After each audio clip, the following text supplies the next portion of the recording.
यानी कि एमए यह डिग्री भी संपादन की है। मैडम की आयुर्वेद प्रैक्टिस की शुरुआत डोंबिवली से हुई है। उसकी सफलता के बाद मैडम ने ठाणे में अपने 2 सेंटर यानी नौपाड़ा और घोड़बंदर यहाँ पे भी अपनी प्रैक्टिस मैडम करते आ रहे हैं। आने वाली जनरेशन को भी प्योर आयुर्वेदिक प्रैक्टिस के जो सक्सेस है उससे अनुरूप वो स्टूडेंट्स हो पाए, इसके लिए अनेक विद्यार्थी मैडम के पास मार्गदर्शन लेते हैं। आज तक 1000 से भी ज्यादा विद्यार्थी श्री रुक्मत चिकित्सालय यहाँ पर वैद्य गौरी बोरकर मैडम के पास सीख कर गए हैं और अपनी स्वतंत्र प्रैक्टिस भी कर रहे हैं। त्रिदोषांतक वीणा यह पुस्तक भी मैडम ने प्रसिद्ध की है। मैडम के अनेक लेख श्री सारथी, गजानन आशीष ऐसे अनेक दिवाली अंक में से प्रसिद्ध होते रहते हैं। इसी के साथ विश्व पंढरी इस मासिक में भी मैडम की लेखमाला नियमित रूप से प्रसिद्ध होती है। क्लिनिकल प्रैक्टिस के साथ साथ सामाजिक स्तर पर भी अनेक जगहों पर सामान्य लोगों के लिए व्याख्यान, वैसे ही परम पूज्य श्री विश्वनाथ महाराज रुकड़ीगर ट्रस्ट यहाँ पर सेवाभावी रुग्ण तपासनी और चिकित्सा मैडम के मार्गदर्शन के अंडर होता है। धन्वंतरी जयंती 2019 में वैद्यनाथ आयुर्वेद भवन की तरफ से मैडम को सम्मान पत्र देकर गौरवान्वित किया गया था। उसी तरह 2020 में हिंदुस्तान टाइम्स की तरफ से ठाणे रत्न यह पुरस्कार भी मैडम को प्रदान किया गया है। इसी के साथ मैं मैडम को रिक्वेस्ट करता हूं कि वो अपना सेशन स्टार्ट करें। Thank you madam. Thank you for my introduction. Okay, आज का जो हमारा टॉपिक है उसमें श्वास और व्यवच्छेद निदान, ऐसा आज का टॉपिक है। तो आज तक बहुत सारे अच्छे स्पीकर्स आके गए हैं कि श्वास के ऊपर हम कैसे कैसे विचार कर सकते हैं, श्वास की जो संप्राप्ति है, श्वास का निदान जो है वो कैसे करना है और आगे उसकी जाके चिकित्सा कैसे करनी है। ये बहुत अलग अलग जो टॉपिक्स है वो बहुत अच्छे श्रेयस एकेडमी ने चुना है कि ये पैंडेमिक में हम देखते हैं कि श्वास ये बहुत ही अहमियत वाला शब्द हुआ है। तो आज हम इस श्वास का व्यवच्छेदक निदान देखने वाले हैं। श्वास व्यवच्छेदक निदान ऐसे जब भी हम बात करते हैं तो शुरुआत ही श्वास से हो जाएगी। तो श्वास जो है वो क्या है और श्वास जो है उसकी गति कैसी है, ये भी हम इसमें जानने वाले हैं। एक शाकुंतल का बहुत ही फेमस श्लोक है, आप सभी को शायद मालूम होगा कि मरणम प्रकृति शरीरिणाम विकृतिर जीवनम उच्यते। जो शरीर हम धारण करते हैं ना वो विकृति बताई गई है। और जो शरीर नहीं धारण करते हैं, मरणम प्रकृति शरीरिणाम, मरण ये प्रकृति बताई गई है। तो जैसे ही आत्म तत्व हमारे शरीर में प्रविष्ट हो जाता है और पहली सांस ली जाती है, उधर से ही विकृति चली आती है।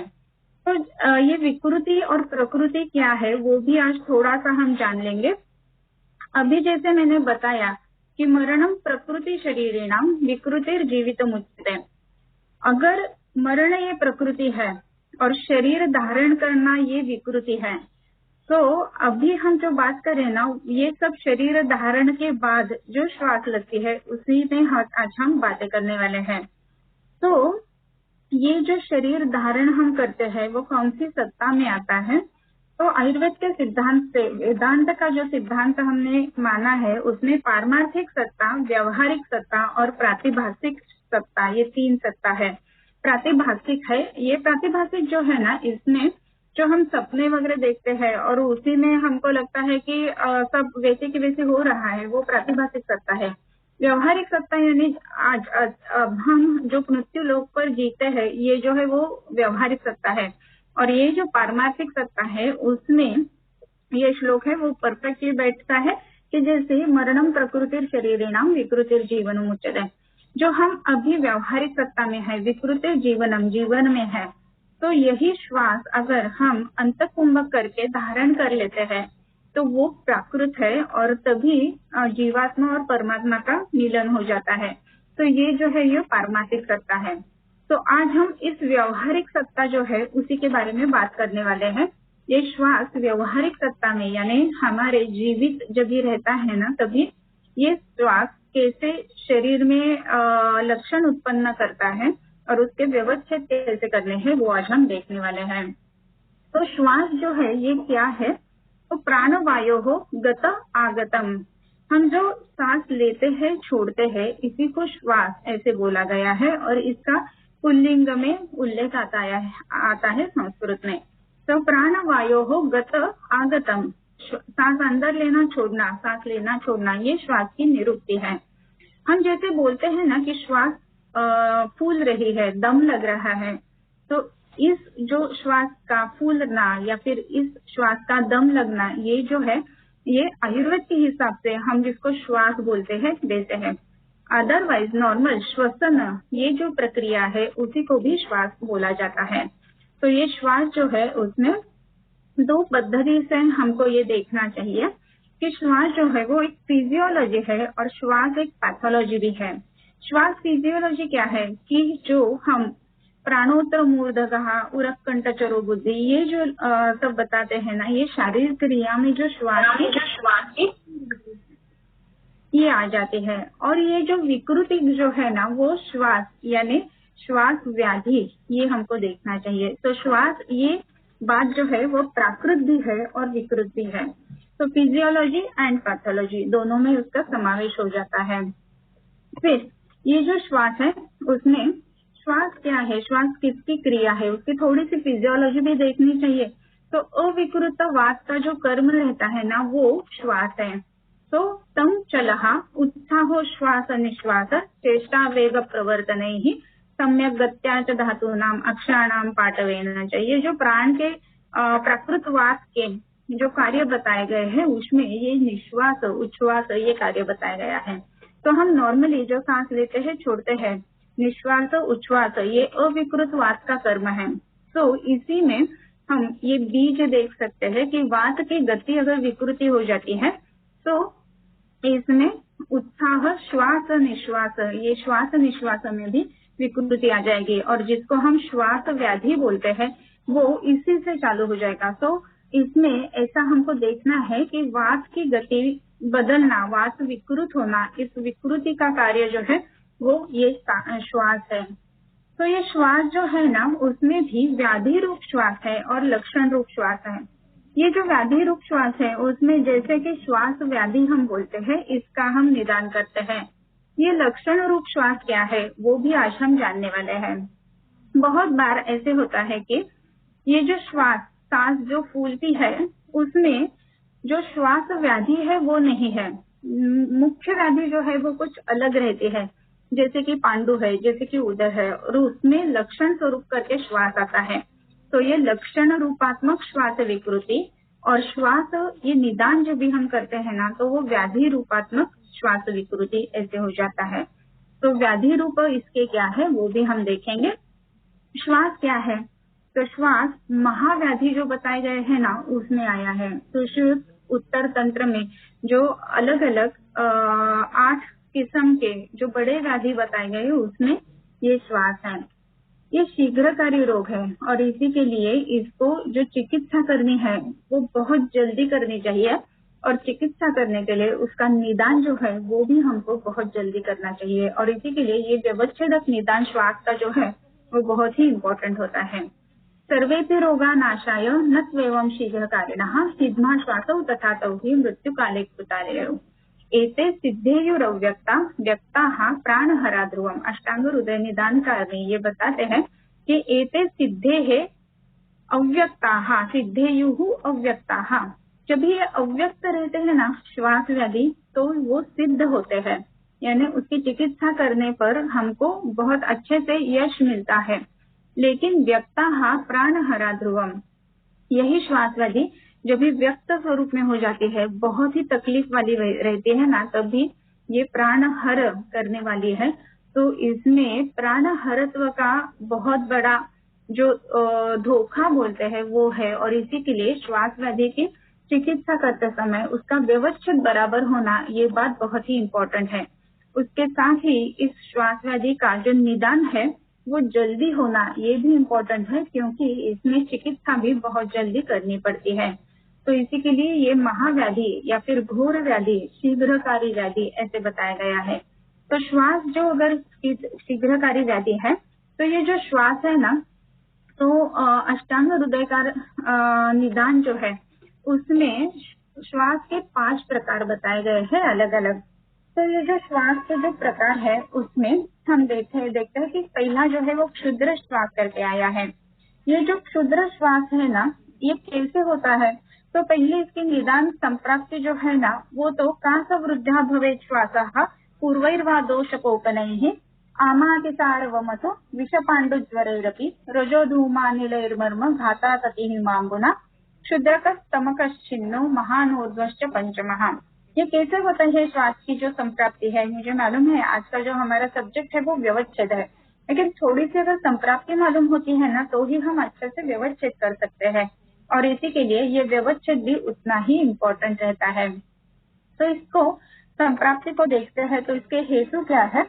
तो कास वृद्धा भवेत् श्वासः, कास जब भी बढ़ती है ना, तभी ये श्वास व्याधि में परिणत हो जाती है। पूर्वैर्वा दोषकोपनैः, कास के जो कोपन यानी कास के जो हेतु है, वही हेतु अगर ज्यादा हो जाते हैं तो कास से श्वास उत्पन्न हो जाती है। और भी कुछ ऐसे हेतु बताए गए हैं, जैसे कि आमातिसार वमथु विष पांडुज्वरैरपि। आमातिसार, वमथु यानी वमन, विष लेना, इससे भी श्वास फूल जाती है, पांडु से श्वास हो जाती है, ज्वर से भी श्वास हो जाते हैं। और भी कुछ कारण बताए गए हैं कि जो हम व्यंजन हेतु बताते हैं उसमें रजोधूमा नीलैर्मर्म घाताततिः माम्बुना क्षुद्रकस्तमकश्चिन्नो महानूर्ध्वश्च पंचमः। ये बढ़ता क्यों है? इसके व्यंजक कारण क्या है? तो रजोधूम अनिल, वात की गति बढ़ती है। तो जैसे कि हम देखते हैं कि ये जो अलग अलग साइक्लोन्स आते हैं, तभी ये सांस के पेशेंट जो है ना, वो हमारे वार्ड में बहुत ज्यादा बढ़ जाते हैं। वैसे ही वसंत ऋतु आती है तो जनरली हम देखते हैं कि जो अब्रॉड कंट्रीज है उधर ये पोलन्स बहुत ज्यादा निकल आते हैं। तो पोलन ग्रेन्स के कारण, वो एलर्जीज के कारण भी ये श्वास फूलना, ये बातें होती है। इसमें तो बताया गया है कि रज जो है ना, वो कॉस्मिक डस्ट ऐसा भी हम बता सकते हैं। तो जो रज यानी धूलिकण जो रहते हैं ना, उसको ही, छोटे छोटे जो पार्टिकल्स है उसको ही हम ये धूलिकण या फिर रज या फिर पोलन ग्रेन्स में भी रज का समावेश हम कर सकते हैं।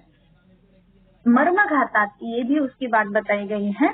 और अति हिमांबुना, बहुत ज्यादा ठंडा पानी पीना, ये भी बात बताई गई है। तो ये बेसिकली इसके कारण है।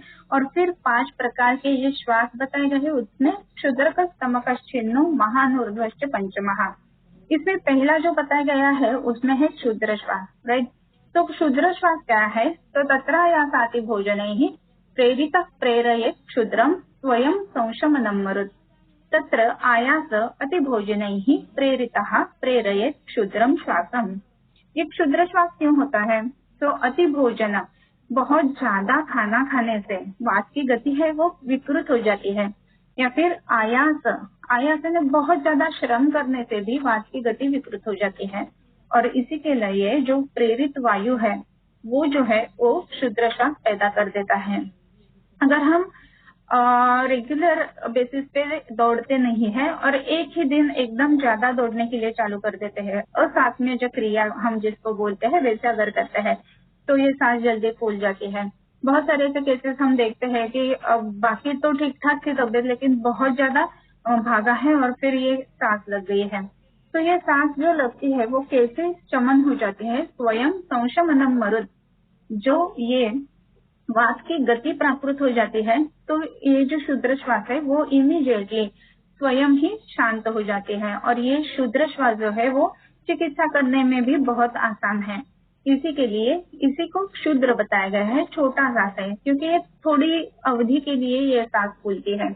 फिर उसके बाद में क्षुद्र का स्तमकश्चिन्नो, स्तमकः बताया गया है। स्तमक श्वास जो है ना, इसकी संप्राप्ति जो है वो बहुत ही इम्पोर्टेंट है। प्रतिलोमम शिरान गच्छन् उदीर्य पवन कपम परिगृह्य शिरोग्रीवम उरत पार्श्वे च पीडयम् कासम भुर्भुरकम मोहम अरुचिम पीन संतुषम। अभी ये जो स्तमक श्वास है इसमें क्या होता है कि प्रतिलोमम शिरान गच्छन् उदीर्य पवन कपम, ये जो पवन यानी वायु है उसमें उदीरण हुआ है, वायु की गति बढ़ जाती है। तो ये वायु की गति बढ़ने के कारण क्या हो जाता है, कफ जो है उसका भी उदीरण ज्यादा हो जाता है। तो ये जो कफ का उदीरण होता है उसमें ये शिरोग्रीवा उर इस स्थान पर वो पीड़ा करता है, पार्श्व पीड़ा करता है और कास की प्रवृत्ति हो जाती है। घुरघुर करके एक टिपिकल साउंड प्रोड्यूस किया जाता है। तो अभी ये तमक श्वास में प्रवृत्त हो जाता है। इसमें और भी कुछ बातें स्पेसिफिकली होती है कि मुंह यानी क्या करे क्या ना करे, ऐसे पेशेंट जान नहीं पाता है, उसको टेस्ट भी नहीं रहती है, अरुचि है, पीनस है, पीनस जिसको हम साइनसाइटिस बोल सकते हैं। इसको प्यास भी बहुत ज्यादा लगती है, लेकिन प्यास लगती है और पानी पीते हैं तो ये वापस जो ठंडा पानी पीने के कारण तमक श्वास बढ़ जाती है। ये जो श्वास रहता है तमक श्वास, उसमें तीव्र वेगी श्वास रहता है और इसी के लिए श्वासम प्राणोपतापिनम प्रताम्ने तस्य वेगेन निष्ठ्युतान्ते क्षणम सुखी कृच्छ्राशयान श्वसति निश्चन्न स्वास्थ्यम रुच्छति। ये बात बहुत ही इम्पोर्टेंट है। इसमें तमक श्वास के पेशेंट हम जनरली ये जो मेघागमन यानी जो आकाश में बादल आ जाते हैं, तो ये सांस के पेशेंट हम बहुत ज्यादा देखने के लिए मिलते हैं। जैसे कि इंट्रोडक्शन के समय बताया कि ताराजन जो मैं सीखती थी, तो उस ताराजन में तो बहुत सारे पेशेंट इन दिनों में तमक श्वास के लिए एडमिट हो जाते थे। तो इसमें एक टिपिकल लक्षण आ जाता है कि कृच्छ्राशयानः श्वसति निश्चन्नः स्वास्थ्यं रुच्छति। बैठता है तो ठीक ठीक है, लेकिन अगर यही पेशेंट सो जाता है तो उसमें बहुत ही ज्यादा उसको तकलीफ होती है। तो अच्छे से ये पेशेंट सो नहीं पाते हैं। जब ये लेट जाते हैं ना तो क्या हो जाता है, जो कफ है, जो उदीरण हुआ है, वो पूरा जो प्राणवाह स्रोत है उसमें फैल जाता है और सांस लेने में ज्यादा दिक्कत हो जाती है। और इसी के लिए कृच्छ्राशयानः श्वसति ऐसे हो जाता है कि वो सो नहीं पाता है। अगर वो सोता है तो उसमें ज्यादा उसको तकलीफ रहती है। फिर उच्छ्रिताक्षोललाटेन सिद्धता वृषमर्तिमान। जब भी थोड़ी देर तक नींद लगती है, लेकिन कभी कभी पूरी सांस जो है वो क्या बोल सकते हैं कि वो ले नहीं पाता है। इसके कारण फिर वो उड़ जाता है और स्वेदन यानी बहुत ज्यादा पसीना उसको छूटता है। विशेष कास्त्र मुहुश्वासी कांक्षत्यश्नुम वेपथु, इसमें वेपथु यानी प्रेमर आना, ये भी बातें हो जाती है। जो सांस है वो फूल रही है तो उसके कारण आस्य यानी मुख जो है उसमें शुष्कता आ जाती है और मेघाम्बु शीत प्राग्वात ही श्लेष्मलैश्च विवर्धते। ये इसका व्यवस्थित निदान हम बता सकते हैं कि तमक श्वास अगर है तो मेघाम्बु, मेघ जब भी आता है तभी, अम्बु जब भी आ जाता है यानी वर्षा ऋतु जब भी होती है तभी, और शीतवात बहुत अगर ठंडे वायु का सेवन किया गया है, ठंडे पानी का सेवन किया गया है। पुरोवात, प्रागवात इसका नाम है पुरोवात। कभी कभी हम करते हैं ना कि जब भी हम ट्रैवल करते हैं तभी जो विंडोज है अगर ओपन रख के बहुत ज्यादा समय तक वैसे बैठ के अगर ट्रैवल किया जाता है यानी पुरोवात का सेवन किया जाता है तो ये बढ़ जाता है। तो श्लेष्मलैश्च कफवर्धक जो आहार है उससे ये बढ़ जाता है। कफवर्धक आहार नॉर्मली जो फ्रूट्स है उसमें कफवर्धन करना ये बात तो रहती है। उसमें भी ये केला, पेरू, चीकू और सीताफल ये जो रहते हैं उसमें बहुत ही ज्यादा कफवर्धन करने वाले ये फ्रूट्स रहते हैं। तो ये अगर लेते हैं तो पेशेंट्स टिपिकली बताते हैं कि हाँ वो लिया और उसके बाद में सांस फूलने लगे। तो दिस इज द व्यवच्छेद निदान, जैसे हम बोल सकते हैं कि वो सो नहीं पाता है और दूसरी बात है कि वो मेघाम्बु शीत प्राग्वात ही, इसके कारण वो ज्यादा बढ़ जाते हैं। इसमें याप्य और इसमें साध्य ऐसा जो बताया गया है वो अगर नया है, अभी 2-3 साल नहीं हुआ है तो वो जल्दी ठीक हो जाता है, लेकिन 10 साल से 15 साल से अगर है तो तमक श्वास जो है उसकी जो वेगावस्था और अवेगावस्था है, तो वेगावस्था तो हम अच्छे से उसको टैकल कर सकते हैं, लेकिन जो अवेगावस्था है ना वो जाने में बहुत ज्यादा समय लगता है। यानी शरीर में वो तमक श्वास है वो बहुत ज्यादा बरसों तक रहता ही रहता है। और इसी के लिए तमक श्वास के जो रुग्ण रहते हैं उनको जब भी वेगावस्था नहीं है तो भी अच्छे से दवा लेनी है, और वेगावस्था नहीं है, कुछ भी लक्षण नहीं है तो भी उनको ये लंग एक्सरसाइज अगर अच्छे से करते हैं तो ये तमक श्वास निकल जाने की उम्मीद हम रख सकते हैं।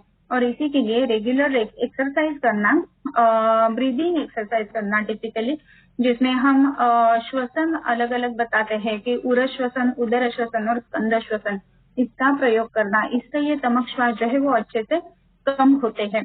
दूसरी बात है कि वेगावस्था अगर है तो उसमें अलग अलग जो मेडिसिन देने हैं, उसमें सिचु, यष्टि, टंकण, वासा, ये तो सब मेडिसिन उसमें उपयुक्त रहती ही है। लेकिन इसी के साथ में एक मैं अलग बताने वाली हूँ कि जिससे अग्निकर्म अगर मिड एक्सिलरी लाइन पर हम करते हैं तमक श्वास का, वेगावस्था में जो रुग्ण रहता है उसको, तो ये रुग्ण जो है वो उनको उपशय मिल जाता है। तो ये तमक श्वास जो है इसमें व्यवच्छेद जो है, इसमें दो बातें इम्पोर्टेंट याद में रखनी चाहिए, जो कि मेघांबुशीत प्राग्वातै ही, और दूसरा है कि प्रोच्छ्रा शयानः स्वशति। तो ये जो तमक श्वासी रुग्ण है वो नींद नहीं अच्छी लेता है, रात को उसको ज्यादा तकलीफ होती है, दिन वैसा उसका ठीक ठाक जाता है, तो ये तमक श्वास का रुग्ण रहता है।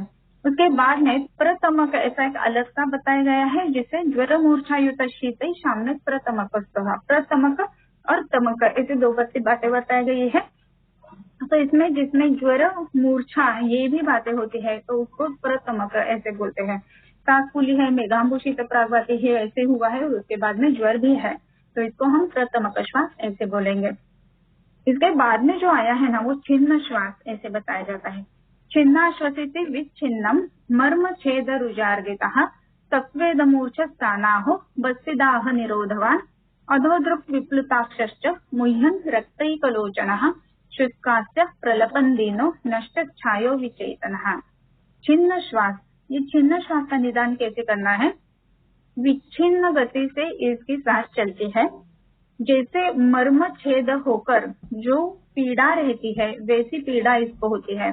तो मर्म छेद जैसी, मर्म के ऊपर अगर कुछ विद्धत्व आता है तो तभी जैसे पीड़ा रहती है उसमें वैसी ही पीड़ा रहती है। और उसमें स्वेद, मूर्छा आना हो, ये भी बातें होती है। और बस्ती निरोधवान ऐसे बताया गया है, बस्ती दाह निरोधवान, बस्ती का दाह होता है और बस्ती की जो क्रिया है वो भी रुक जाती है, थम जाती है। तो यूरिनेशन जो है वो अच्छे से नहीं होता है, या फिर जिसको हम यूरिन नहीं निकलना, ये बात कर सकते हैं।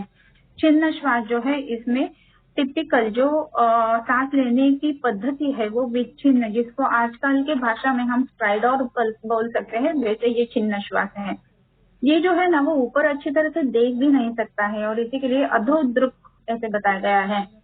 मुह्यन रक्तैकलोचन, बहुत ज्यादा तकलीफ है, इसी के लिए रक्तलोचन यानी जो आंखें है वो रेडिश हो जाती है। शुष्क वक्त्र है उसका, प्रलाप करता है, बहुत उसको तकलीफ है, इसके लिए बहुत ज्यादा वो बोलता है। दीन है, नष्ट छायो विचेतना, जैसे अलग अलग मर्म पीड़न जो बताए गए हैं, मर्म पीड़ा हो जाती है वैसे इसको पेन रहता है। ये जो है वो छिन्न श्वास है। इसके कारण भी कुछ अलग रहते हैं, जैसे कि अपस्तंभ वगैरह मर्म जो बताए गए हैं उसमें अगर कुछ विद्धत्व हुआ है तो ये छिन्न श्वास उत्पन्न हो जाती है, वो भी हम आगे देखने ही वाले हैं। ओके, तो इसमें महाश्वास करके और भी एक श्वास की अलग डिफरेंशियल डायग्नोसिस आई है। ये महाश्वास क्या है? तो महता महता दीनो नादेन श्वसति क्रथन उद्धूयमान संरब्ध मत्तर्षभ इवानिशम। मत्तर्षभ जो मत्त क्या बोलते हैं, बैल रहता है ना, उसी तरफ से ये संरब्ध है, उसको ना सांस लेने में बहुत ही ज्यादा तकलीफ है और इसी के लिए जो मत्त बैल रहता है उसकी तरह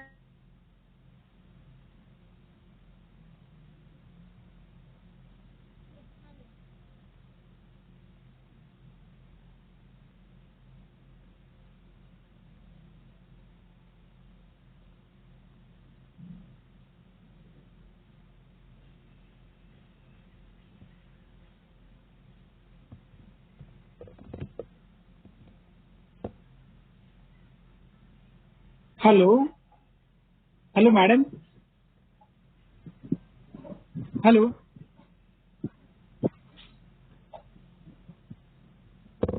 हेलो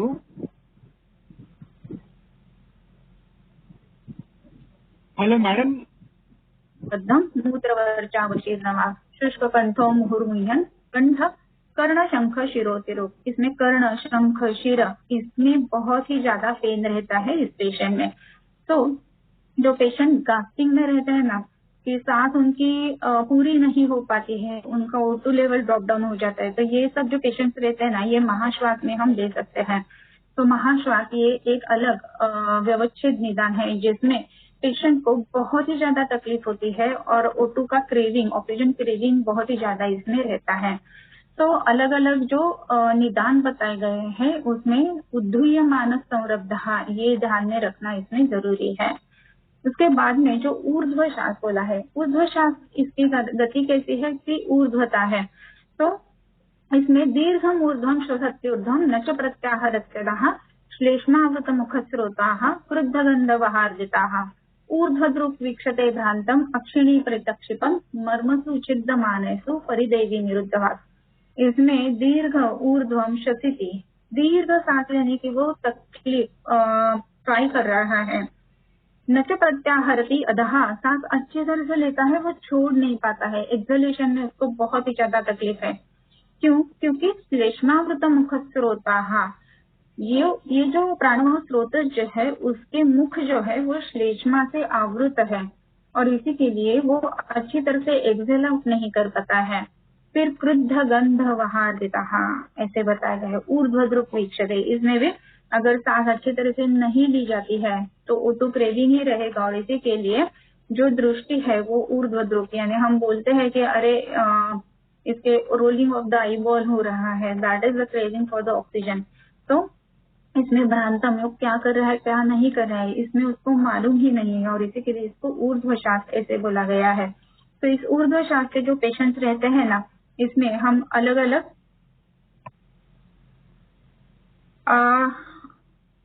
संकल्प सर, इसमें साउंड नहीं आ रहा है, ऐसे कुछ कमेंट्स आ रहे हैं। सो आई एम ऑडिबल क्लियरली और not? Madam, 5-6 minutes back it was not audible for say 30 or 40 seconds. Now it is audible. Okay, yeah. Okay, so दीर्घम ऊर्ध्वं श्वसत्यूर्ध्वं न च प्रत्याहारत्यदः श्लेष्मावृत मुखस्रोताः क्रुद्धगन्धवहार्जिताः ऊर्ध्वद्रुक् वीक्षते भ्रान्तम् अक्षिणी परितक्षिपन् मर्मसु छिद्यमानेषु परिदेवी निरुद्धः। ये दीर्घ श्वास लेता है, O2 की क्रेविंग बहुत ज्यादा है और इसमें जो न च प्रत्याहरति अधः ये जो है ना बात, वो एक्सहेलेशन में बहुत ही इसको तकलीफ है और ये क्यों है? तो श्लेष्मावृत मुखस्रोताः, श्लेष्मा से आवृत रहते हैं ये मुखस्रोत, इसके कारण ये जो श्वास है वो नहीं ले पाता है और इसी के लिए ये O2 क्रेविंग है।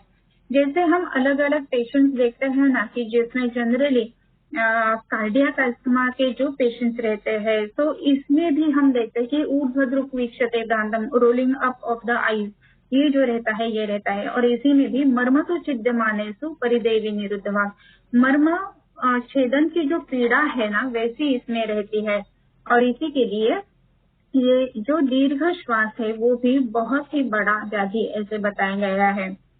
ये श्वास जो है इसी को, जैसे कि मैंने पहले ही बताया कि श्वास व्याधि लक्षण करके है जिसके व्यवस्थित करना जरूरी है ही, लेकिन श्वास ये जो व्याधि है वो लक्षण स्वरूप भी हमको दिखता है। तो ये लक्षण स्वरूप किस किस में दिखता है? तो आनाह, पार्श्वशूल, हृदपीड़ा, प्राणस्य च विलोमता, ये सब शब्द जो बताए गए हैं वो चरक चिकित्सा में आया है कि इसके साथ में जो है ना वो श्वास का लक्षण हम देखते हैं। तो इसमें मर्म विद्ध होने के कारण भी श्वास फूलती है, सांस लगती है, तो ये भी एक बात बहुत ज्यादा जरूरी देखनी चाहिए। तो स्तनमूल, स्तनरोहित और अपस्तंभ ये जो मर्म है उसके कारण भी हम देखते हैं कि ये विद्धत्व होने के कारण ये सांस फूलती है। स्तनमूल और स्तनरोहित ये जो दो बताए गए हैं, वो स्तनमूल जो है वो स्तन के नीचे 2 अंगुल और उसके लैटरली जो है वो स्तनरोहित, ऐसे 2 मर्म आए हैं। तो इसमें कभी कभार किसी कारण अगर विद्धत्व होता है तो उसके भी कारण ये सांस फूलती है, लेकिन इसी का ही प्रयोग हम चिकित्सा के स्वरूप में भी कर सकते हैं। जब भी सांस फूलती है ना तो इसमें क्या करना है, ओके, तो इसमें क्या करना है, तो स्तनमूल और स्तनरोहित ये जो दो मर्म है ना, इसमें कुछ टिपिकल ऑयल्स रहते हैं, वो ड्रॉप बाय ड्रॉप डाल के फिर उसको अगर हम पीडन कंट्रोल्ड अगर करते हैं ना, तो यही विद्धत्व जो है वो हम चिकित्सा में परावर्तित कर सकते हैं। इसका मतलब ऐसा है कि स्तनमूल, स्तनरोहित और अपस्तंभ, इनकी अगर विद्धत्व के लक्षण हम देखें तो उसमें श्वास ये लक्षण आ जाता है, राइट। तो यही हम चिकित्सा में परावर्तित करेंगे। जैसे ये स्तनमूल स्तनरोहित है, तो उसके ऊपर ये रुई या फिर अर्क आंख रहता है ना, उसका सिद्ध तेल बनाना है, वो 2 to 3 ड्रॉप्स उधर डालना है, वो डाल के फिर उसको जेंटल मसाज करना है स्तनमूल स्तनरोहित मर्म के ऊपर। ऐसे अगर करते हैं ना, तो सांस में जो वेगावस्था में रुग्ण आता है ना, उसको भी हम उपशम बहुत अच्छे से दे सकते हैं। तो ये बात जो है ना, वो आप अपने चिकित्सालय में भी जरूर करके देख सकते हैं। तो अगर इसमें ये भी है कि विद्धत्व का लक्षण, लेकिन उसी को हम चिकित्सा में भी परावर्तित कर सकते हैं। उसके बाद में जो आता है वो है मेदोवृद्धि। मेदोवृद्धि ये भी एक कारण है कि जिसके कारण सांस फूलती है। अल्पेपि चेष्टिते श्वासम फिक्स तनोदर लंबनम। अल्पेपि चेष्टिते, ये बात इधर देखना जरूरी है। कभी कभी कैसा रहता है कि मेद बहुत ज्यादा बढ़ा हुआ रहता है और उसके कारण थोड़े भी अगर कष्ट किए जाते हैं तो उस कष्ट से सांस फूलने लगते हैं। हर समय सांस फूलना, ये बात जो है वो डायरेक्टली प्राणवायु स्रोत से ही रिलेटेड है, नो डाउट, लेकिन इसका जो निदान है वो मेदोवृद्धि, ऐसा हम इधर कर सकते हैं अगर पेशेंट में मेदोवृद्धि दिखती है तो। ये मेदोवृद्धि का जो निदान है ना, वो लक्षण से ऊपर से, यानी मेद की वृद्धि हमको दिख रही, इसके कारण कर रहे, ये भी देखना जरूरी है। वैसे ही विसरल फैट जो है ना, वो भी देखना जरूरी है। अगर विसरल फैट ज्यादा है तो भी अल्पेपि चेष्टिते श्वासम, ये लक्षण भी दिखने के लिए मिलता है। वैसे ही जैसे पहले ही मैंने बताया कि श्वास की जो निदान है उसमें वात की गति विकृति, ये बात महत्वपूर्ण है। वैसे ही वात की अगर गति विकृति हो जाती है तो गति विकृति के कारण सांस यानी श्वास ये व्याधि देखने के लिए मिलता है। तो काकस्य रोधार तद्वृद्धि श्वासारुचि रुदामया, वेग विधारण जो बताए गए हैं उसमें अगर हम कास का वेग विधारण देखते हैं तो उसमें भी श्वास ये एक व्याधि करके आया है। तो ऐसे भी देखना चाहिए कि अगर जो हमारा पेशेंट है सांस की तकलीफ लेके आ रहा है, तो अगर वो एग्जीक्यूटिव है, मीटिंग्स अटेंड कर रहा है, तो अगर उसको नेचुरल कॉफिंग का सेंस है तो वो उसको रोक देता है या फिर वेग विधारण करता है। ऐसे अगर मेनी टाइम्स हो जाता है ना, तो ये श्वास में परावर्तित हो जाता है और इसी के लिए कास की गति रोकना ये बात है, इसमें भी ये श्वास व्याधि देखने के लिए मिलता है। तो ऐसी अगर बात है तो इसमें कास की चिकित्सा पहले करनी चाहिए, न कि श्वास की, राइट। लेकिन इसमें अगर कास की चिकित्सा करनी है तो कास में ये गति प्राकृत करने के लिए अगर इस पेशेंट में हम बस्ती का प्रयोग करते हैं तो बस्ती का बहुत ही अच्छा परिणाम हमको इधर मिल जाता है। तो नॉर्मल दशमूल और धन्वंतर ऐसा स्नेह निरूह बस्ती अगर हम ये कास वृद्धि जन्य, कास वेग रोधजन्य श्वास में अगर करते हैं तो उसका परिणाम बहुत ही अच्छा हमको देखने के लिए मिलता है। श्वास जो है और भी एक वेग में दिखाई देता है जो कि है शर्दी। विसर्प कोठ कुष्ठाक्षी कंडु पांडवामय ज्वरा शकास श्वास उल्लास व्यंग श्वेत वो में है। इसमें भी सकास श्वास उल्लास ऐसे बताया गया है। अगर श्वास यानी छर्दी का वेग विधारण हो जाता है तो भी ये श्वास उत्पन्न हो जाती है। छर्दी वेग विधारण और छर्दी का वेग उदीरण, ये दोनों बातें इंपॉर्टेंट है। बहुत जगह हम देखते हैं कि एसिडिटी के बहुत सारे पेशेंट्स रहते हैं और इनको एंटासिड कुछ ना कुछ लेने की बहुत ज्यादा आदत रहती है। जो नॉर्मल एसिडिटी अगर है, अगर विदग्धा जीर्ण है, तो नॉर्मली अगर वॉमिट होके वो निकलने वाला है तो इसमें नौशिया नहीं रहे, वॉमिटिंग नहीं रहे, इसके लिए बहुत सारे लोग एंटासिड्स और जो पेरिस्टालसिस की गति है वो चेंज करने के मेडिसिन बहुत सारे दिए जाते हैं और इसी के कारण हम देखते हैं कि छर्दी का वेग विधारण हो जाता है। और भी एक बात है, ये एक किस्म के पेशेंट रहते हैं। दूसरे किस्म के जो पेशेंट रहते हैं ना, उसमें क्या हो जाता है, ये जो छर्दी है उसको रोज के रोज प्रवर्तित करना, ऐसे भी बहुत सारे पेशेंट देखने के लिए मिलते हैं। ये वेग प्रवर्तन करना यानी सुबह होके रोज लवण जल लेके रोज के रोज छर्दी उत्पन्न करना, इसमें भी आगे जाके ये श्वास उत्पन्न हो जाती है। और इसी के लिए ऐसे जो करने वाले लोग हैं उनको भी हमको रोकना जरूरी है। और इसी में अगर छर्दी का वेग विधारण है, उसके लिए अगर काफ हो रहा है तो उसकी जो चिकित्सा है वो वेग विधारण जैसी चिकित्सा ये जरूर करनी पड़ती है। इसमें अगर हम देखेंगे तो प्रवाह पंचामृत या फिर अग्नितुंडी, इसका परिणाम बहुत ही अच्छे से दिखता है। उसके बाद में जो है वो कफ दोष वृद्धि जन्य जो लक्षण बताए गए हैं उसमें भी ये श्वास बताया जाता है। श्वास ये जब भी कफ वृद्धि हो जाती है तो क्या होता है, श्लेष्माग्नि सदेन प्रसे कालस्य गौरवम शैत्य श्वैत्य श्लथांगत्वम श्वास कास अतिनिद्रता। कफ बढ़ जाती है तो श्वास ये लक्षण दिखता है।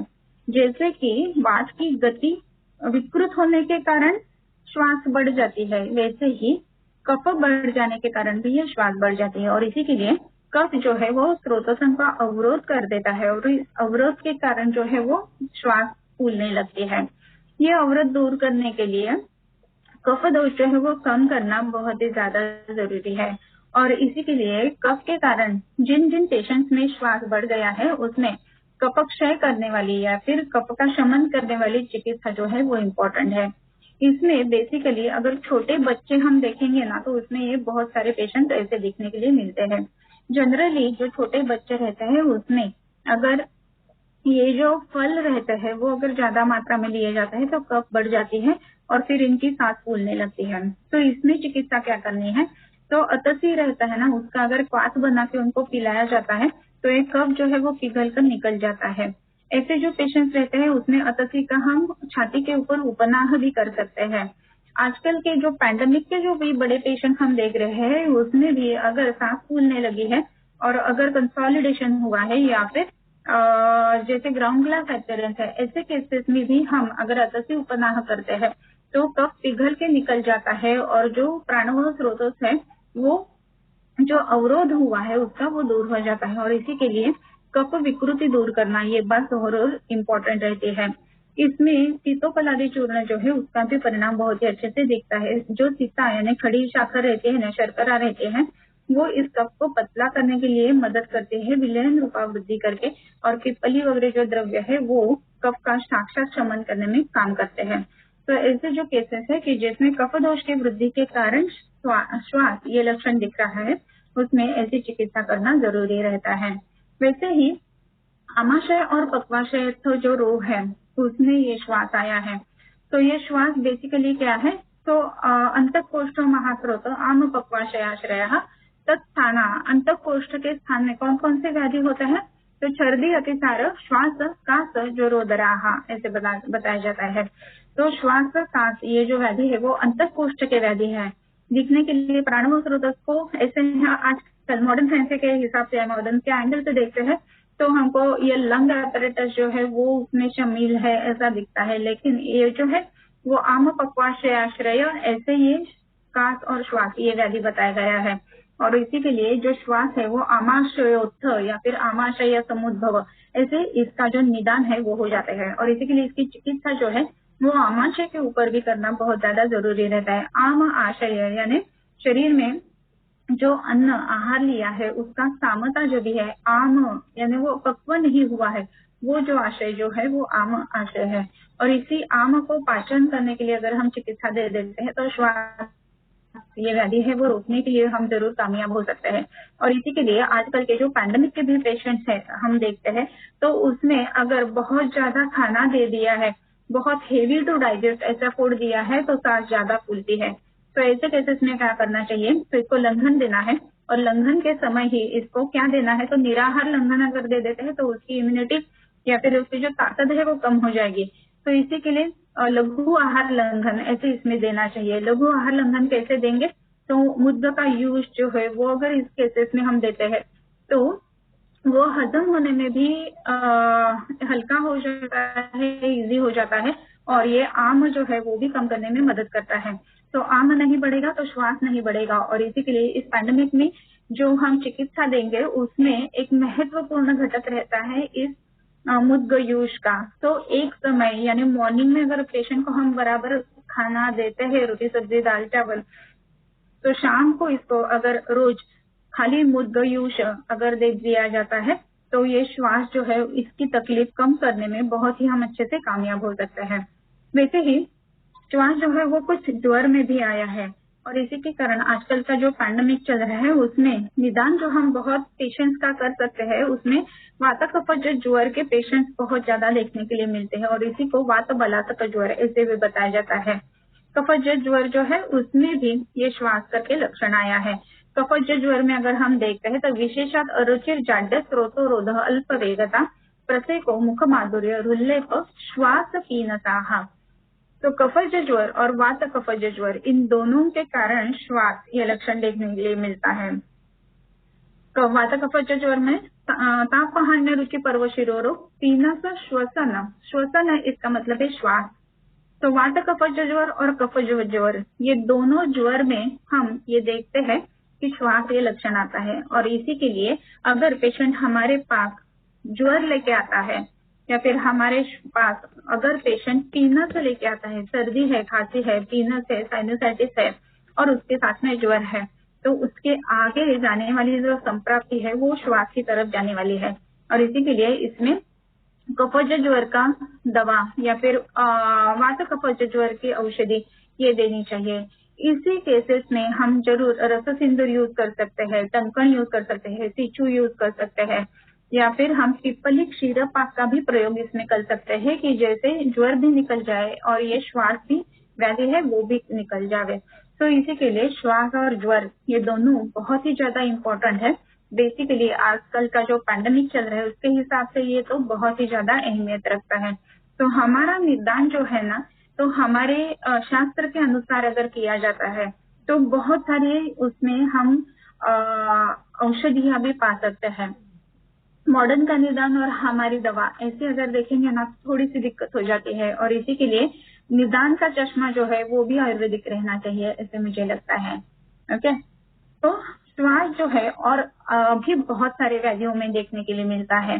तो कौन से व्याधियों में देखने के लिए मिलता है? जो श्वास है वो रक्त पित्त में भी देखने के लिए मिलता है। तो ये रक्त पित्त का पूर्व रूप करके आता है। बहुत बार ऐसा है कि व्याधि जो है वो लक्षण स्वरूप जब भी रहता है ना तभी हम बताएंगे कि हाँ ये हो रहा है, लेकिन पूर्व रूप में ही अगर उसकी अवस्था हम जान सकते हैं तो क्या हो जाएगा, पूर्व रूप में अवस्था जानेंगे तो ये नहीं। तो रक्त पित्त का जो पूर्व रूप बताया गया है उसमें शिरो गुरुत्वम अरुचि शीतेच्छा धूमकोमलकः छर्दित वैभत्सम काश श्वासो श्रम भ्रमक्लमः ऐसे बताया गया है। तो शिरो गुरुत्व है रक्त पित्त में, हेड जो है वो हेवी लगता है, हेवी हेडेडनेस। ओके, अरुचि है, शीतेच्छा है और इसी के साथ में काश है और श्वास है, ऐसी अगर बातें है, धूमक है, पेशेंट बेसिकली बता रहा है कि कान से वाफ निकलती है, ऐसे अगर पेशेंट है तो उसमें श्वास अगर दिख रहे हैं तो ये रक्त पित्त का पूर्व। और इसी केसेस में हम क्या कर सकते हैं, तो पेशेंट को दाडिम का पुष्प जो रहता है ना उसके स्वरस का अगर नष्ट किया जाता है तो ये हेवी हेडेडनेस जो है वो कम आने के लिए, शिरो गुरुत्व कम आने के लिए बहुत अच्छे से मदद हो जाती है। धूमक भी अच्छे से कम आ जाता है। तो इसी के लिए सांस अभी फूल रही है, ऐसे ही पेशेंट पूर्व रूप है ये जान के, ऐसे अगर दाडिम पुष्प का स्वरस या फिर दुर्वा का स्वरस इसका अगर नष्ट किया जाता है तो रक्त पित्त तक संप्राप्ति जाएगी ही नहीं। इसमें भी और कुछ देखने के लिए मिलता है कि जो स्पेसिफिकली जो डेंगू के पेशेंट जो देखते हैं ना हम कि जिसमें प्लेटलेट काउंट कम हो जाती है, तो ऐसे केसेस में भी ये रक्त पित्त जो है उसका निदान श्वास के स्वरूप में हम देख सकते हैं। अगर ये पेशेंट्स में सांस फूलने लगते हैं तो हम जरूर ये बातें यूज कर सकते हैं। इसमें एरंड कर्कटी है उसका स्वरस का भी परिणाम बहुत ही अच्छा दिखता है और इस एरंड कर्कटी का स्वरस जो है वो 2-2 चम्मच सुबह शाम इतना ही मात्रा में ले लिया जाए तो भी उसका परिणाम बहुत अच्छे से दिखता है।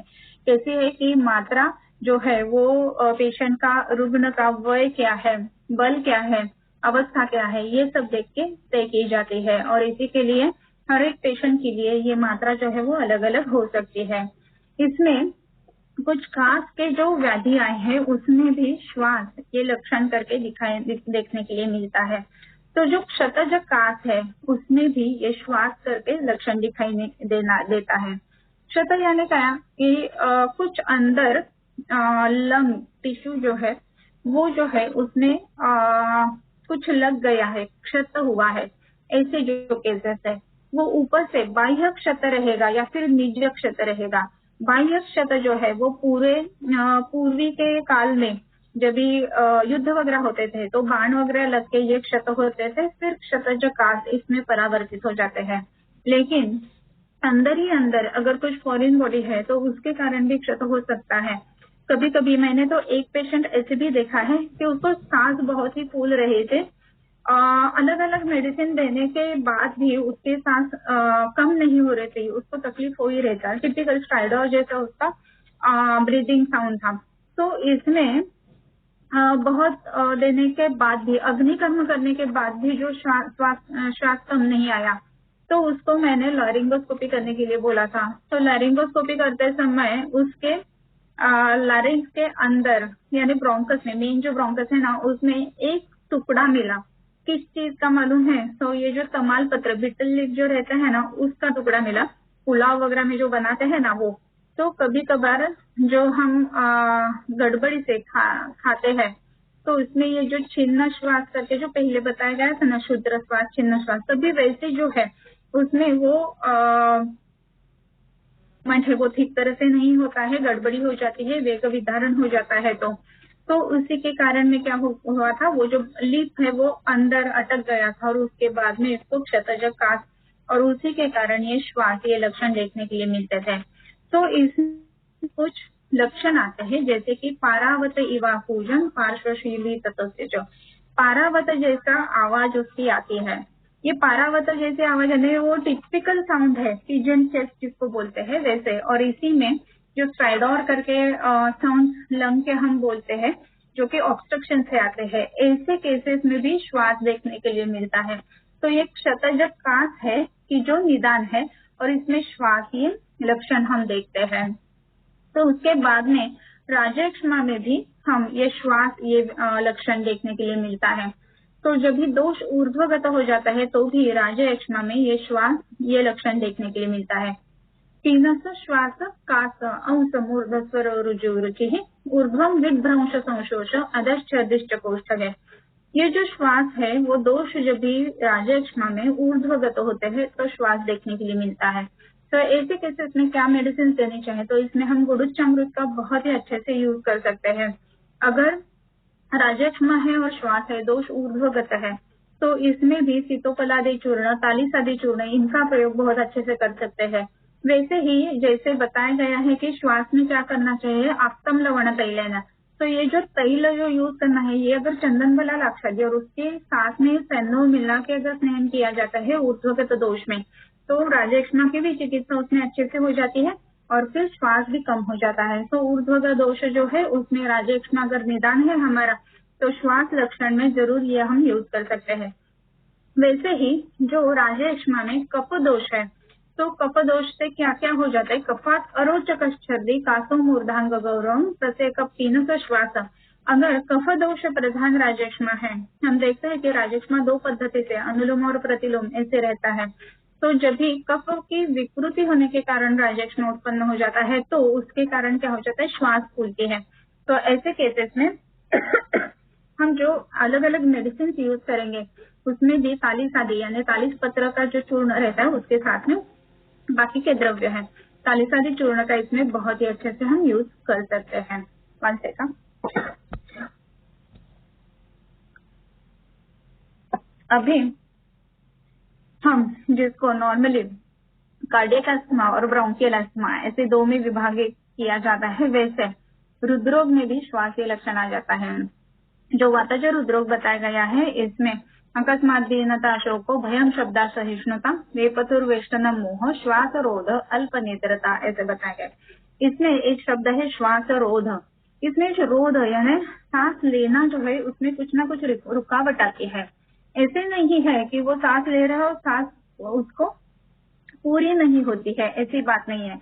लेकिन ये जो हृदरोग बताया गया है, ये जो हृदरोग है ना, वो किधर बताया गया है? राजयक्ष्मा के अंत में ये हृदरोग बताए गए हैं।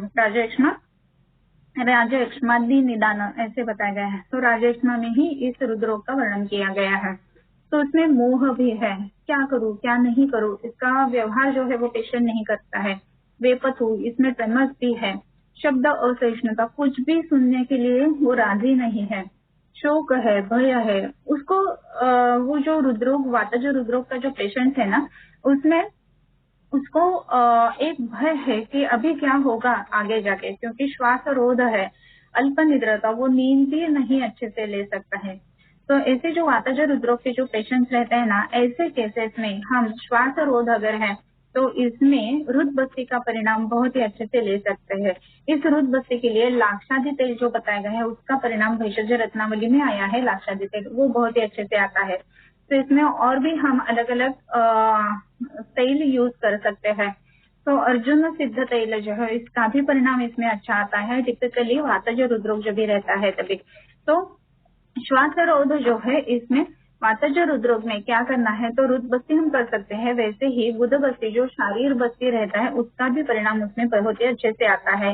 हृदरोग जो है उसमें जो 13 अधारणीय वेग बताए गए हैं, उसमें से 9 जो अधारणीय वेग है ना, उसमें लक्षण स्वरूप करके हृदरोग बताया गया है। तो वात की गति विकृति होना, ये बात हृदरोग के लिए बहुत ज्यादा अहमियत रखती है। इसी के लिए वात की गति प्राकृत होने के लिए हम बस्ती जो है वो इसमें जरूर यूज कर सकते हैं।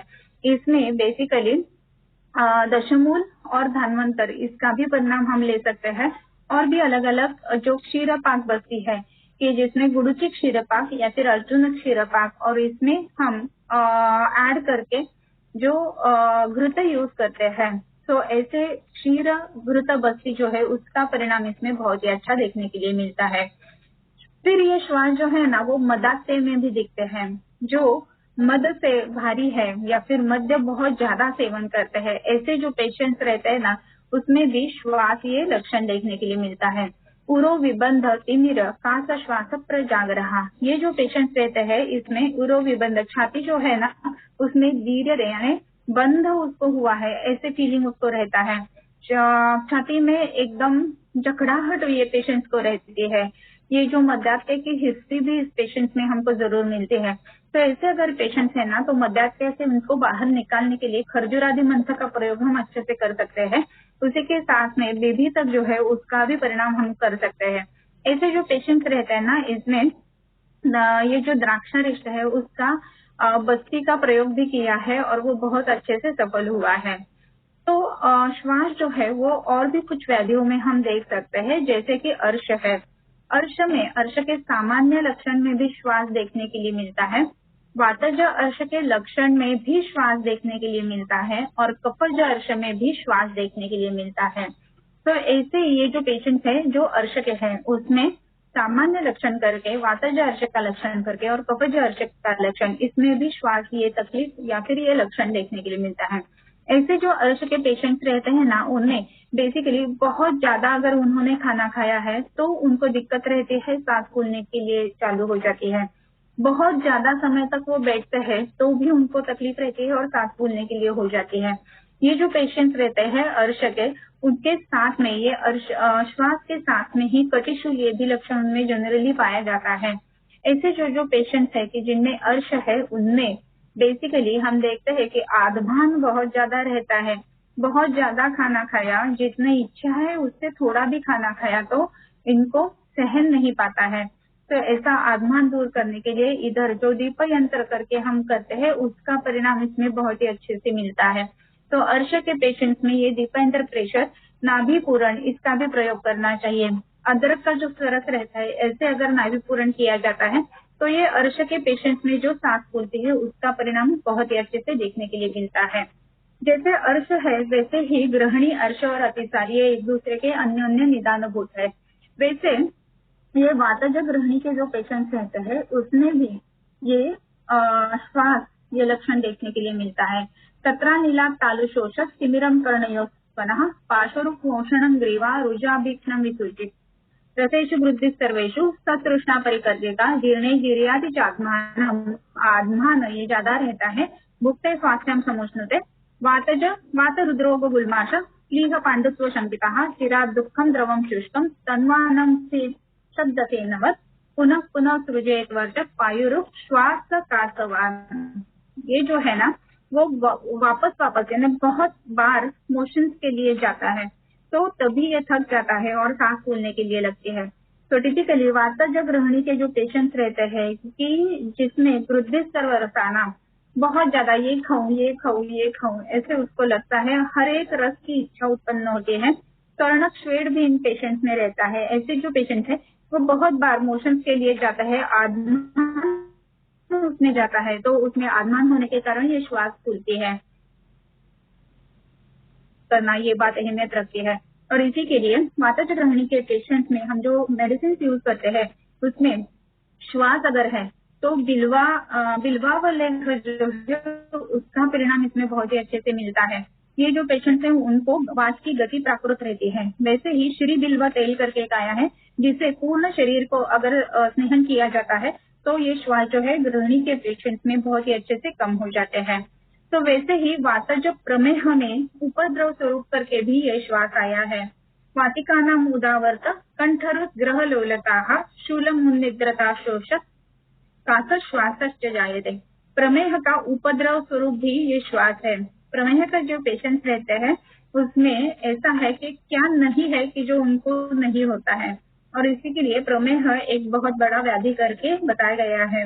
इसका दूष्य संग्रह बहुत ही बड़ा है, जैसे कि कुष्ठ का दूष्य संग्रह बड़ा है। और इसी के लिए जो पेशेंट्स है कि जिसमें प्रमेह में श्वास ये उपद्रव स्वरूप में देखने के लिए मिलता है, अगर प्रमेह में श्वास ये उपद्रव स्वरूप है तो वो बहुत ही घातक रहता है।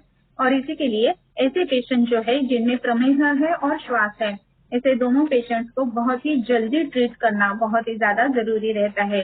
ऐसे पेशेंट्स में ट्रीटमेंट देने के लिए समीरपन्नक का बहुत अच्छे से इस्तेमाल हम कर सकते हैं। कुछ जो अभ्यंतर विद्रथी बोले है उसमें भी श्वास ये लक्षण करके आता है। जो यकृत में विद्रथी रहता है उसमें श्वास ये लक्षण आया है। नाभ्याम हिज्मा, नाभि में अगर विद्रथी है तो हिज्मा है। भवेत बस्तौ मूत्रम कृच्छ्रेण पूतिम, अगर बस्ती में है तो मूत्र कृच्छ्र होता है। श्वासो यकृति, यकृत में अगर ये विद्रथी है तो इसमें श्वास ये लक्षण देखने के लिए मिलता है। और इसी के लिए ये जो श्वास है ऐसे विद्रथी जो है उसमें उपनाह हम कर सकते हैं। और जलों का विचरण जो है वो सबकॉस्टल एरिया में अगर करते हैं 10 to 15 जलोकाज एट द टाइम, ऐसा अगर करते हैं तो ये विद्रथी बहुत अच्छे से कम हो जाते हैं और फिर ये श्वास जो है वो भी कम हो जाती है। तो यकृत का विचार जरूर करना चाहिए श्वास के पेशेंट में। और इसी के लिए अगर अलग अलग मेडिसिन देके भी अगर श्वास कम नहीं हो रहा है तो ऐसे केसेस में फलत्रिकादि, रजनी और दारवी, इनका जो कामलाहार कषाय बताया गया है उसका परिणाम बहुत ही अच्छा दिखने के लिए मिलता है। बहुत बार ऐसा होता है कि ये अलग अलग जो सिस्ट रहते हैं, अमीबिक सिस्ट रहते हैं, वो भी इस यकृत में प्रेजेंट रहते हैं और फिर श्वास रहता है। ऐसे केसेस में इस कामलाहार कषाय का बहुत ही अच्छे से परिणाम शरीर में देखने के लिए मिलता है। और भी एक व्याधि है कि जिनमें बहुत जगह श्वास ये लक्षण देखने के लिए मिलता है। जो उदर है उसके पूर्व रूप में भी श्वास ये लक्षण है। जीर्णा जीर्णन जानाति सौहित्यम सहते न चाहिए, बहुत थोड़ा भी ज्यादा खा लेते हैं ना तो सह नहीं पाते हैं। क्षीयते बलतः शश्वत, दिन दिन ये बल जो है वो कम होते जाता है। और श्वसित चलते भी चेष्टिते, थोड़ा भी अगर काम करते हैं तो उनको चेष्टा करते हैं तो उनको ये जो श्वास है वो फूल जाती है। कफ उदर जो है, कफ जो उदर है उसके लक्षण में भी ये बेसिकली हम देखते हैं कि श्वास ये लक्षण देखने के लिए मिलता है। श्लेष्मोदरे अंग सदन, अंग बहुत ज्यादा एकदम साद ऐसे देखने के लिए मिलता है। शोथ है इसमें, उत्क्लेश है और फिर श्वास है। तो कपोदर का जो लक्षण है उसमें भी ये श्वास ये लक्षण देखने के लिए मिलता है। वैसे ही प्लीहोदर में भी श्वास ये लक्षण देखने के लिए मिलता है। क्रमेण वर्धमानस्य कुक्षौ उदरमावह श्वास कास पिपासास्य वैरस्य अध्मान रुच्वरेहि, ऐसे बताया गया है। तो प्लीहोदर जो है उसमें भी ये श्वास लक्षण है। वैसे ही बुद्धोदर में भी श्वास ये लक्षण है। अगर अपानो जठरम देना सिर दाह ज्वर तृक्षवाह श्वास कास उरु सदनम हृन्नाभि पायुरो, राबी नोज, जिसको हम इंटेस्टाइनल ऑब्स्ट्रक्शन बोलते हैं, इसमें भी ये श्वास ये लक्षण देखने के लिए मिलता है। छिद्रोदर जो है उसमें भी ये श्वास के लक्षण देखने के लिए मिलता है। जो छिद्रोदर है यानी इंटेस्टाइनल परफोरेशन है, वैसे केसेस में भी श्वास है। तो पेशेंट का श्वास ये बात जो है ना वो बहुत ही उदर में हमको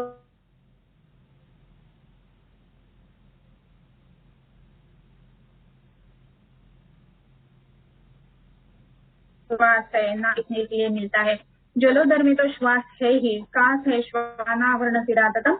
तो यानी हर एक केस में जो लक्षण है इसमें हम ये देखते हैं कि ये श्वास ये लक्षण देखने के लिए मिलता है। उदर का पूर्व रूप है कपोदर है, फिर प्लीहोदर है, फिर बद्धोदर है, छिद्रोदर है, जलोदर है। इन सब में श्वास देखने के लिए मिलता है और इसी के लिए श्वास है और उदर है ऐसी अगर बात है तो उसमें चिकित्सा करने में त्वरा करना बहुत ही जरूरी रहता है। श्वास जो है वो पांडु में भी देखने के लिए मिलता है। इस उदर के जो पेशेंट्स रहते हैं इसमें हम चक्र पर रखना या फिर दुग्धाहार देना ये बात तो उसमें करते ही है।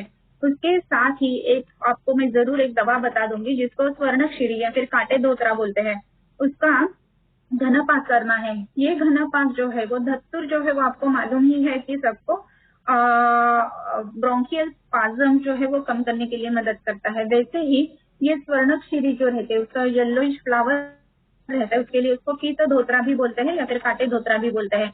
ऐसे जो ये धतूर है ना, ये जो स्वर्णक्षीरी है उसका घन करना है क्वाथ का, और क्वाथ बनाते बनाते जो हम घनवटी बनाते हैं वैसे करनी है।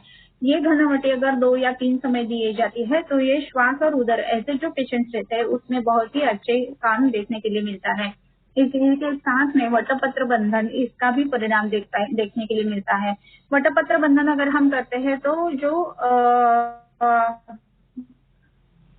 उदर है या फिर उसके अंदर जो पानी है वो कम होने में तो उसकी मदद होती है। जैसे ही वटपत्र उदर बंधन करते हैं वैसे ही अर्कपत्र उदर बंधन भी इसमें कर सकते हैं। अर्कपत्र का उदर बंधन करते हैं ना तो ये श्वास फूलना या फिर उदर होना ये बातें दोनों भी अच्छे से कम हो जाती है। और इसी के लिए जो जो पेशेंट्स है कि जिसमें उदर है और श्वास है ऐसे पेशेंट्स में अर्कपत्र बंधन ये बात बहुत ही ज्यादा अहमियत रखती है। वैसे पांडु में भी यह श्वास हमको देखने के लिए मिलता है।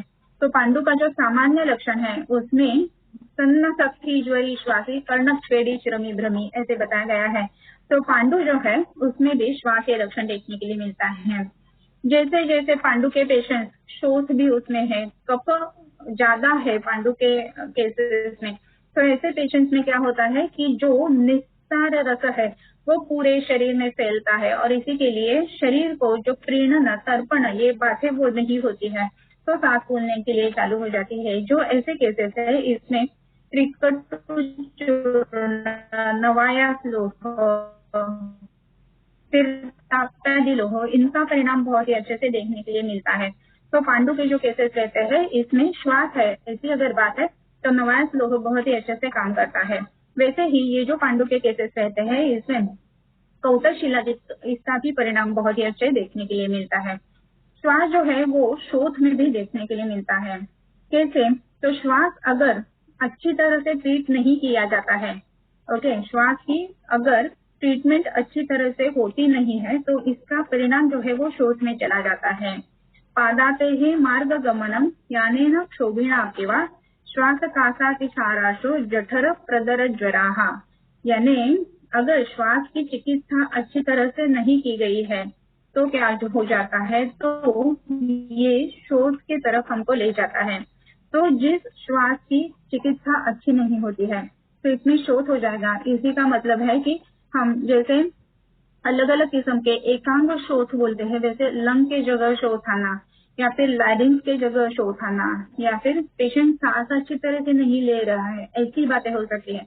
तो इस ऐसे केसेस में श्वास की चिकित्सा करना बहुत ही ज्यादा महत्वपूर्ण है और श्वास का उपचार करना बहुत ही ज्यादा महत्वपूर्ण रहता है। और इसके लिए श्वास का मिथ्याचार नहीं होना चाहिए, कैसे भी किसी भी तरह से इसको इग्नोर नहीं करना चाहिए। श्वास जो है ना वो विसर्प में भी देखने के लिए मिलता है। तो वात पित्तज विसर्प और वात कफज विसर्प, ये जो विसर्प है इसमें भी श्वास ये लक्षण करके आता है। तो इसमें वात पित्त जो विसर्प है, जिसको हम अग्नि विसर्प भी बोलते हैं, इसमें श्वासम कीरयेत ऐसे बताया गया है। तो अगर विसर्प है तो उसमें भी श्वास है। वात कफ जो ग्रंथि विसर्प है, उसमें भी श्वास का अतिसार ऐसे बताया गया है। तो जो विसर्प के